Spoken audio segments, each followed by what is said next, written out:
ya kuhakikisha kwamba tunaboresha uwezo wetu, tunaimarisha uwezo wetu kama mawakili wa serikali na wanasheria wa serikali katika maeneo mbalimbali katika utekelezaji wa majukumu yetu.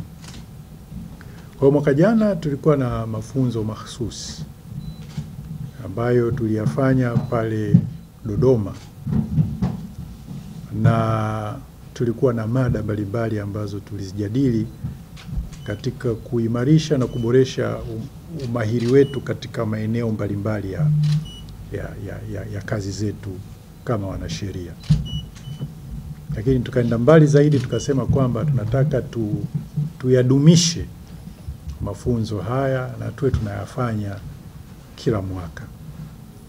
Kwa lengo lile la kuyafanya kila mwaka, sasa tunakuja mwaka huu wa 2025 kuhakikisha kwamba tunaendeleza pale tulipoachia pale mjini Dodoma.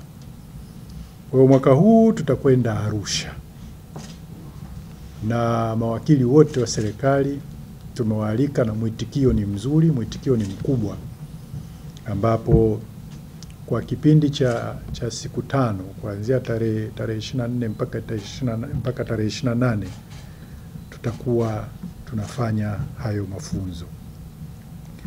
Mafunzo haya, ndugu wanahabari na wananchi kwa ujumla, yataendeshwa na wanasheria wabobezi wa ndani na nje ya Jamhuri ya Muungano wa Tanzania katika mada tofauti tofauti.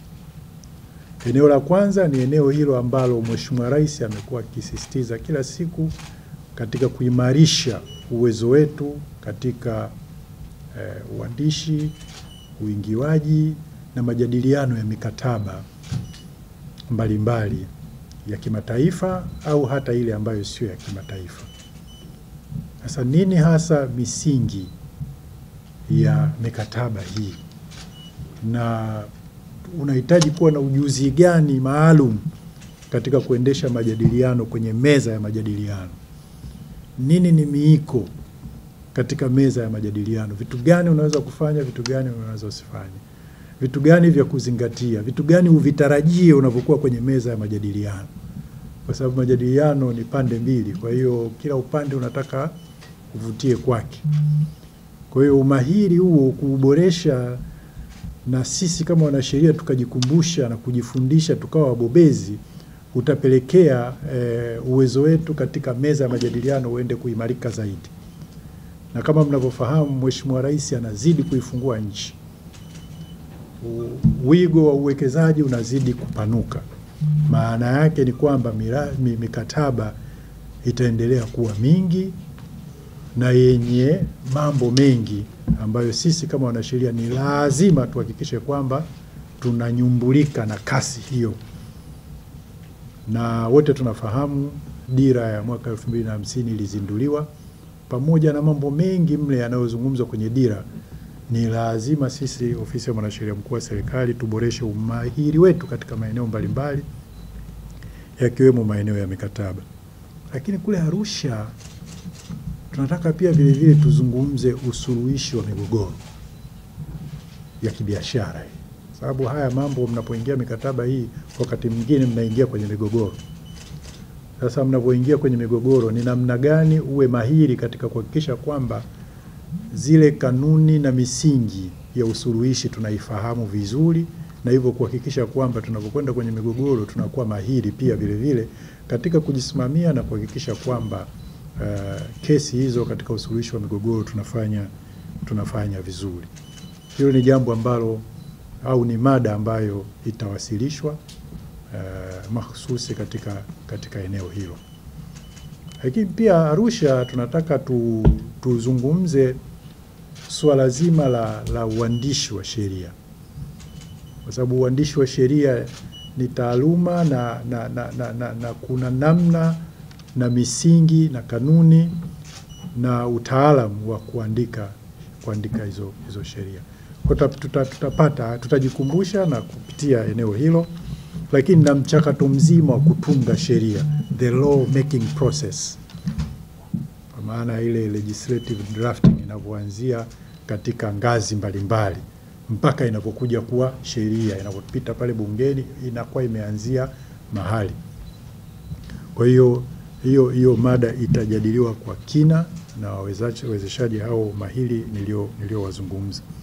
Lakini pia nataka tuangalie hivi jukumu la wakili au mwanasheria katika kuvaa uzalendo lakini na kulinda maslahi ya taifa pamoja na usalama wa taifa ni nini.